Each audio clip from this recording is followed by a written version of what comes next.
Pa-picture din ako siya. Kaya kaya.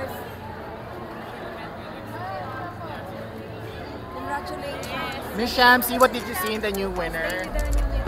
You know, she, apart from her beauty, talagang yung genuine, that when you talk to her, when she speaks, talagang, she speaks from the heart. And I think the judges saw that. And she's still very young. Actually, I hope na makasabay din talaga siya when it comes to nationals kasi maraming babalik na mga, kumbaga, comeback queens. But I believe that yung fresh perspective niya in life, I think will also help her in the competition for her to stand out. And alam mo naman, the whole Miss Universe Philippines Pasig team is going to support her all the way. And I think it's enough na talaga yung suporta, malaking tulong talaga yon. And I'm excited. I'm excited for Miss Universe Philippines. Malapit na guys ang huksaan.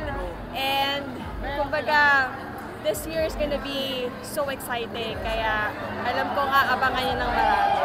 Thank you, Miss Shamsi. Congratulations.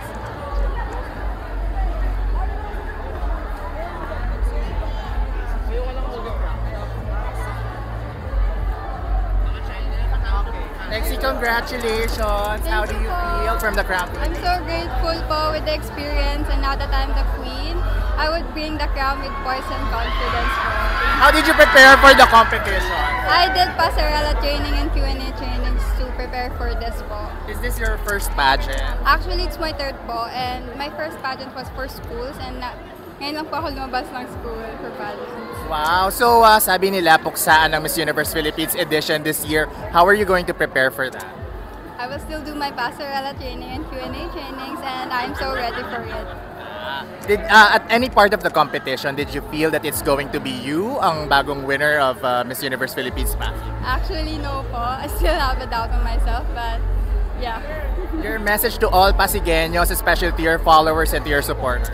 Thank you very much for your support and love, and hope you still support me on the nationals. Thank you. Thank you. See you in Miss Universe Philippines.